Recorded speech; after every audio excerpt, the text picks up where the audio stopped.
Wake that ass up. Early in the morning. The Breakfast Club.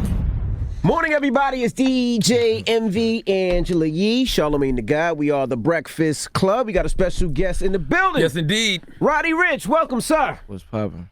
First and foremost, congratulations. Appreciate #1 record, nominated for a couple of Grammys. Congratulations. You got 3 Grammy noms, right? Yeah. For Racks in the Middle? Mm-hmm. Yep. Yeah, 2 for Rex and then I think Ballin' too. And you got the album out, Please Excuse Me for Being Antisocial. Yeah. Now, I don't like interviewing antisocial people. Now, you got to talk. Yeah, nah, we gonna talk. Okay. Yeah, I can talk.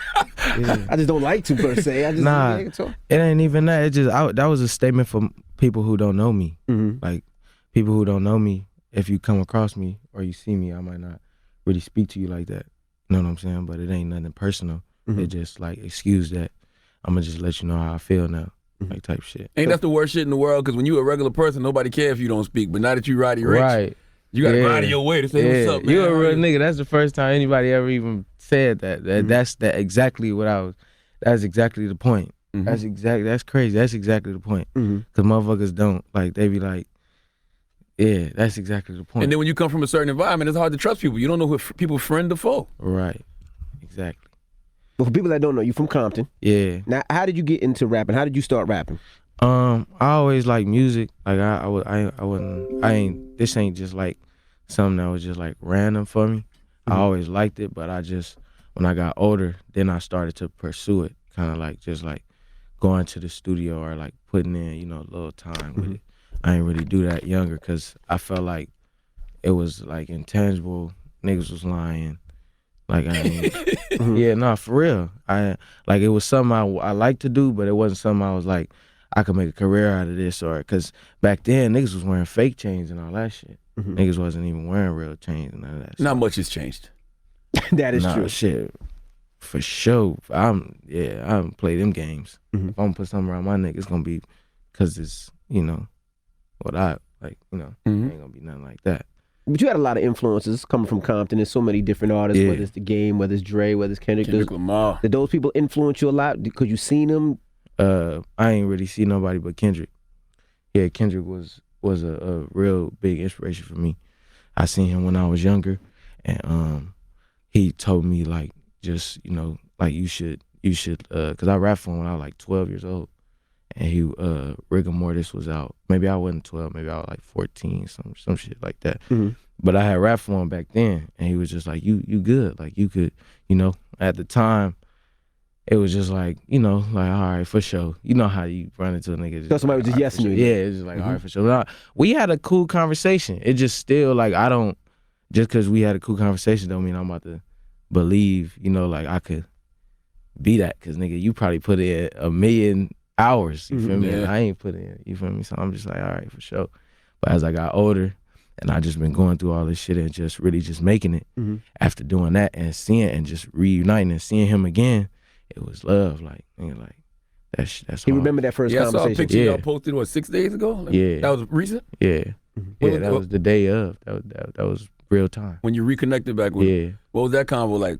I really just asked him shit about like family, like how to deal with certain shit with your family, how to deal with just like different money, like what do you think, like just being a young nigga coming in, like as far as like different money, like where could I put my money that'd be good for me, like what, like because I know he not gonna steer me wrong. He not a person that's gonna come in to the light and really say anything that's not true or like misguide me or anything, because he don't come out for a lot of people. You know what I'm saying? So shout out to L for putting that together. Where'd y'all meet at? Y'all met to have a meeting together? Like One of the homies in the city, L, he like really just put us in contact. Like, he be pulling up on me in my section. Like I be doing videos over there and stuff, and he really rock with me.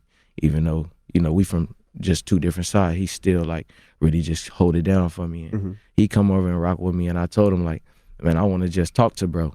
Like I want to, cause I told him like I knew him when I was younger. I just want to talk to him cause he like one of the people that I feel like give me some solid advice on just what I'm thinking about pursuing, what I'm thinking about doing, just on a business point, just on family, just anything.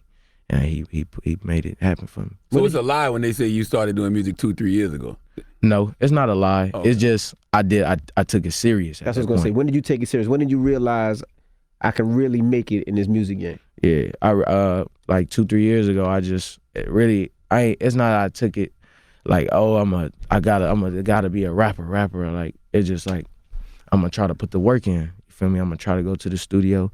I'm gonna try to put together a mixtape. I'm gonna try to, like, nigga, 2-3 years ago was my first mixtape. Mm-hmm. Ain't no other mixtapes out ever, music, none of that. That was my first set of music 2-3 years ago. So who taught you that shit? Who taught you how to go in there and spit bars here? You got to be a 16, you got to do the hooks, all that shit? My uncles, like, back in the day, like when I was probably like 8 or young, like I used to press record for them niggas. So, like, they used to be just in the kitchen, just, you feel me, like rapping, going back and forth, whatever. And I was just a young nigga around. I used to just press record on the Pro Tools. So that's how I knew how to even work that shit. I was young, and they taught me how to do it real young. So it was just kind of second nature when I got back into it, because I already knew, like, everything was everywhere. Like, the software just updated type shit. So it's easy. Now, question, can an artist be antisocial and still be an artist when the whole point of being an artist is being social? Yeah, for sure. Okay. I feel like you so, you know, it's not that I'm so much I'm antisocial, but it's like it's only to people who don't understand or don't, like, know me. Like, I'm not about to just walk up to you. You know, people you don't know be like, oh, what's up, nigga? Yeah. I ain't with all that shit, man. Nah, for real. That's just me though. That's everybody around me. Like, if we know you and we rock with you, it's gonna be like unlimited love. You feel me? Like, it's a different type of love when we embrace you. But if it ain't that, then it's cool. Like, we cool. The worst thing about this business, it seems like there's no class for this shit. Like, you know what I'm saying? You went from Roddy Ricch from Compton to being Roddy Ricch from Compton, who got a deal now, got money, you all in videos, but ain't no class for that. Like, I mean, this shit is weird anyway. Did you want to sign to Dr. Dre? Was that a dream? Did you want to sign to Dre? Was that a dream of yours? I always wanted to sign myself and be an owner. Nipsey taught me that for sure. Dr. Dre is a legend in the city and always will be. At the end of the day, he knocked down doors for all of us.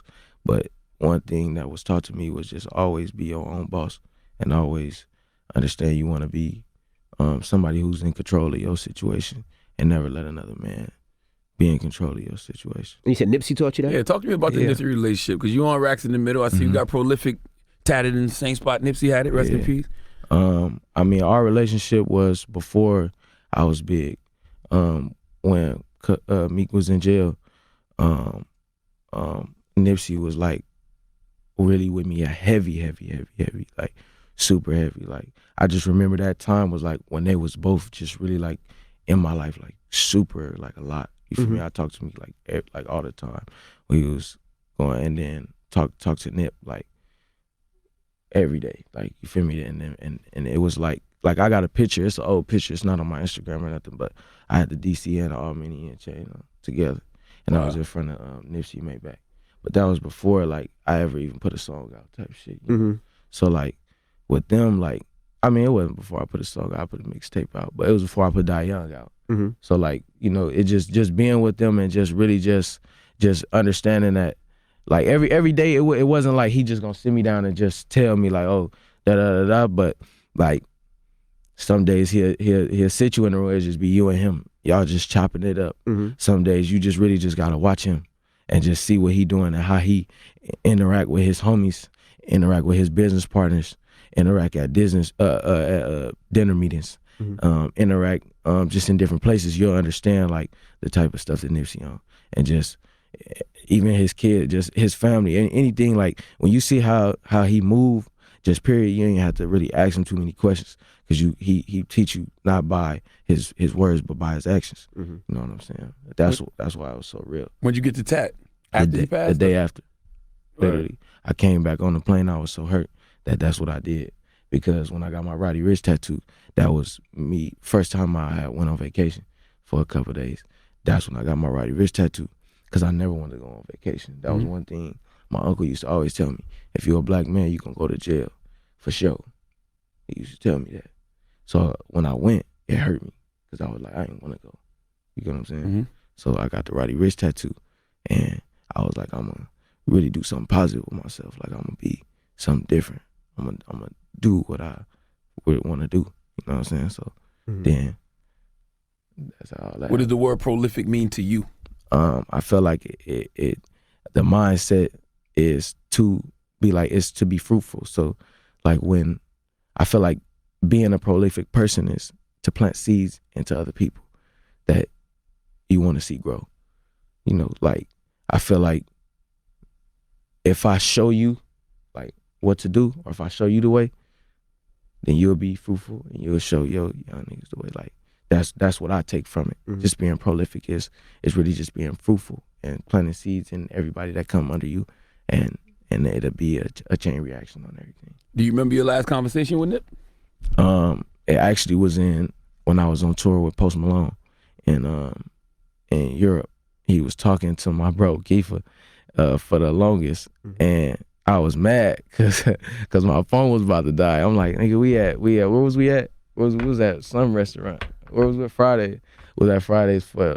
And he was just on the phone for a minute. I'm like, nigga, tell Nipsey to call you on your phone, nigga. Oh, God, nigga. And he was like, nigga, he talking to you. He said some real shit. I'm like, all right, for sure. So he slid to the side, and it was just talking for a while. And shit, I got back on the phone, and we said a couple words like, shit, just nigga, love you, nigga. All right, nigga, keep going up. Da da da. Probably some shit like that. It's just that was it. So his death just hit you different. Yeah, because first of all, I wasn't in my city. That was one thing that it was like, damn, I wasn't even home. You feel me? And it's like, it's crazy, you know, like just not being there. It just felt weird. Coming back, it felt crazy. It felt like a ghost town. Like it felt like a zombie apocalypse or some shit. What was your relationship with Juice WRLD? We didn't really have that much of a relationship. But one thing that I did respect was when he brought me to Coachella and he played Cuz shit, and I was on stage and I got to share that moment with him. That's when I had, not to say I didn't respect him before, but my respect had grew real deep for him because of the fact that he brought me to my first Coachella. We was out there, he like chopped it up. I came to the crib where he was at, and we was chopping it up, and it was like he had a real vibe to him. And when we got on stage, he did that, and I didn't even know he was gonna do that. You feel me? They ain't even tell me like, oh, he about to play Nip shit or da da da da. He just did that. It was just like, enjoy this moment. Like we was on stage, he was like, look, they sing like, and I just respected that from him because he showed love when he ain't really have to.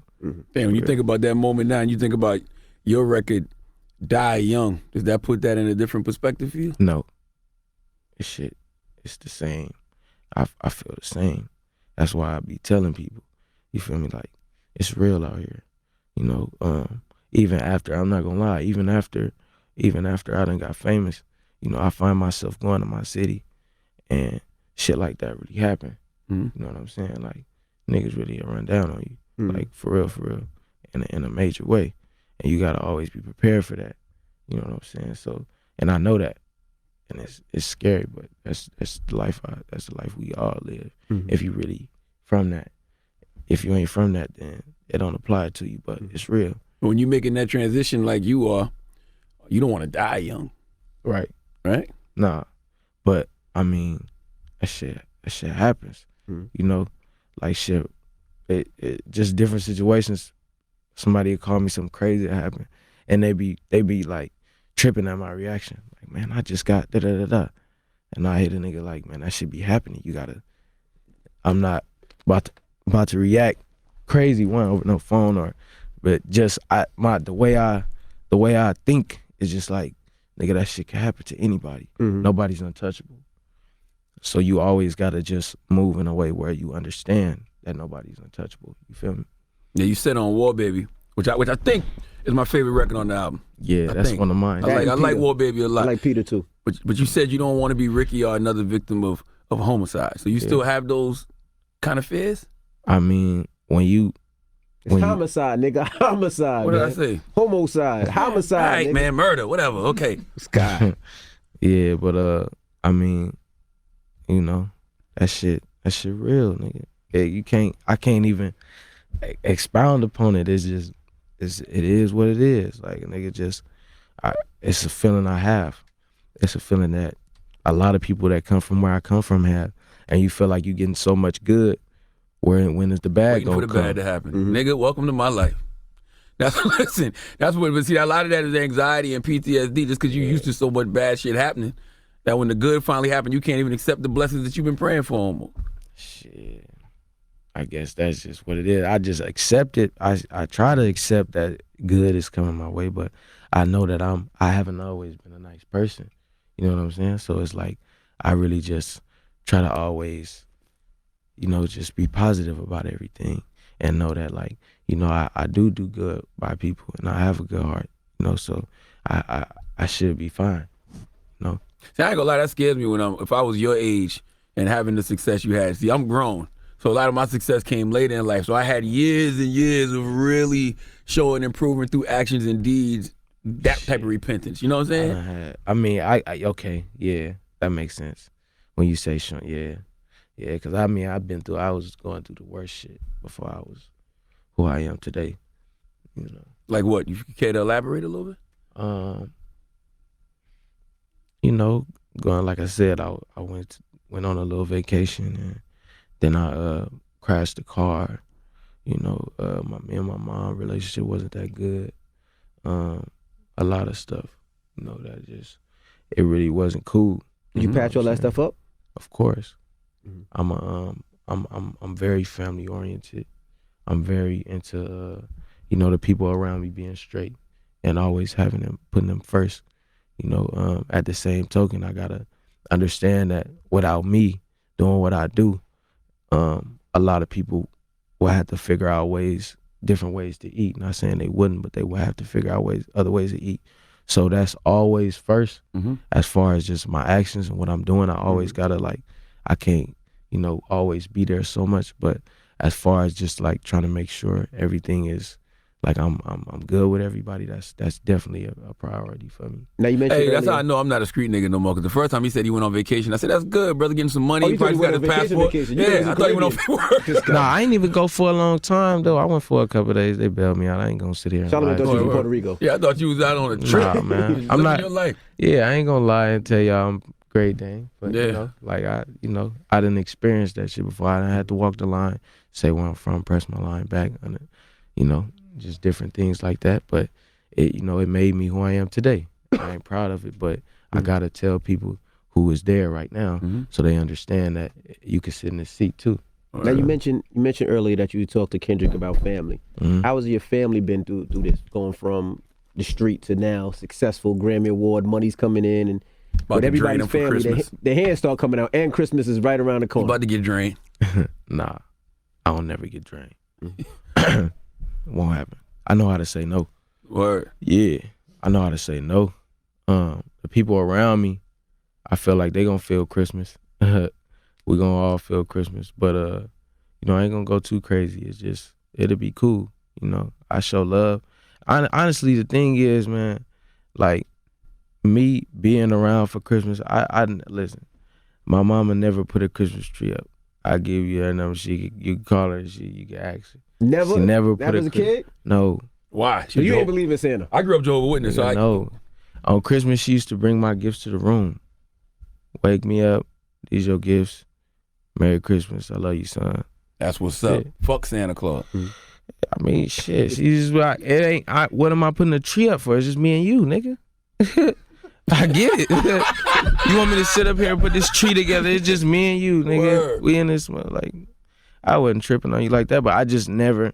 So people can't get mad when I don't remember their birthday or when I don't remember it's Christmas time. None of that shit. I'm working. I'm doing what I'm doing. That shit. It's never been a part of my regimen to be holiday cheerful. None of that shit. That's what you tell the ladies when you don't buy them something, right? Nah, I mean, I don't buy them nothing. Yeah. I don't got no ladies. Shit. Is this gonna be news to them when they watch this? No. Oh, okay. No. What part? The part that they not getting no gifts, or the part that he ain't got no gifts? He said I got multiple ladies. I ain't got multiple ladies. I'm chilling, man. Now on War Baby 2, you said, I pray the Lord forgive me the day that I got baptized. You really got baptized? I got baptized when I was younger. Okay. Yeah. My mama had me in church a lot. I grew up in church. It's just when I got older, when I was like, you know, I could say I'm gonna sleep in. I ain't going today. I'm chilling. You know, when I got of age to really know I ain't want to be going like that. Then it was just like I kind of stepped into my own. But you know, that's always been instilled in me. I know the Bible. I know God. Did you know what being baptized was when you was young? Did you? Yeah. Okay. Yeah. I knew the whole concept. Yeah. I mean, like I said, I grew up in it, so I know what it is. I never really got too deep into it. Like I was like, I know what it is. I'm a kid. Like, you know, you just kind of do what your mama do. I never was one to disrespect my mom. You know, so that's in the Bible. Honor thy father and thy mother. Of course. So that was like I never did that. Nah. How did you feel after you sinned again after getting baptized? How did you feel? I ain't feel no different. I ain't gonna sit there and lie to you.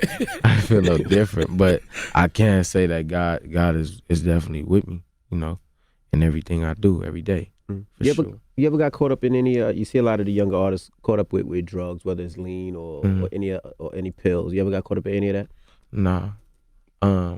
One thing about me is I don't have an addictive personality. When I first got money, I did spend it a lot, but then I started like, oh fuck this shit. Like, I ain't got to be doing that. But I mean, that was like one thing I felt like was a habit to me. I used to just spend. And then, like I said, I stopped. I was like, this ain't really my lifestyle anyway. Like, I never was like a nigga to just be doing this. It's just the company I'm keeping now. I'm starting to see who, you know, just being around certain people you never was around before. Like Meek them? Nah, not Meek. I would have said him. I know him. Not him. Just other young niggas. You just see them pulling up, having that shit on, and it's inspirational. You wanna, you know, them your friends. You wanna be around that and do that. But at the same time, it's a time and a place for all that.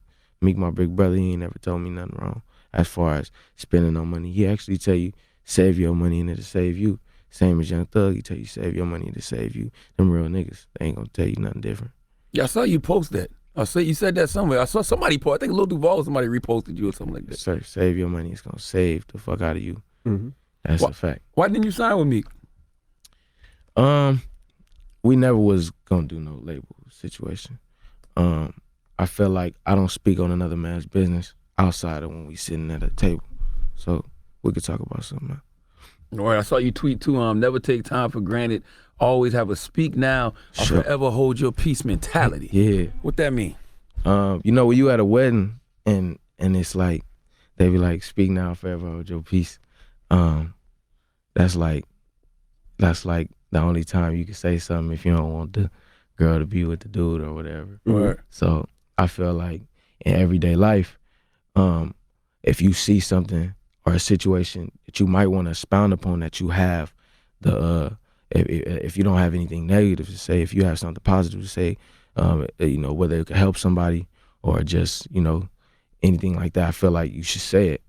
Like if I think that jacket ain't in style, or nigga, like them shoes ain't right, or you messing with shorty, no, I'm gunning on y'all for trying to gun at me, nigga. but yeah, you know, if you know what I'm saying, if you feel like you need to say something, say that shit. What did it mean for you to drop Racks in the Middle with Nip 6 weeks before he passed? Like I said, bro, that shit was. I feel like that was one of the highlights of my career, one of the highlights of my life. Shit, fuck a career, highlights of my life. Just being able to share that moment with L.A., Compton, Long Beach, where I'm from, and really just be able to share that moment with him. You feel me? I remember we was shooting a video. We was on top of the rooftop. He ain't had no shirt on, and I had no jacket on. So we was freezing like a motherfucker out there shivering, nigga. He like, cuz it's cold. I'm like, he like, nigga, thank you for doing this shit, cuz nigga, we was just up there thugging, like, nigga, and I had to catch a flight to Europe the next day. So I'm just nigga like, man, nigga, I'm like, nigga, I gotta wake up, it ain't tripping. Like, nigga just gotta just do this shit. And you feel me? That shit just, it was like, just, I'm glad I was a part of that shit. Did you grow up in Compton? You grew up in Compton, but didn't you move somewhere? Nah, I grew up, my mother stayed in South Central LA. Okay. My grandparents stayed in Compton. The first house I ever came to outside of the hospital was on Laurel Street in Compton, which wasn't my hood, but it was like right down the street from my shit. So I just grew up in that mix. You know what I'm saying?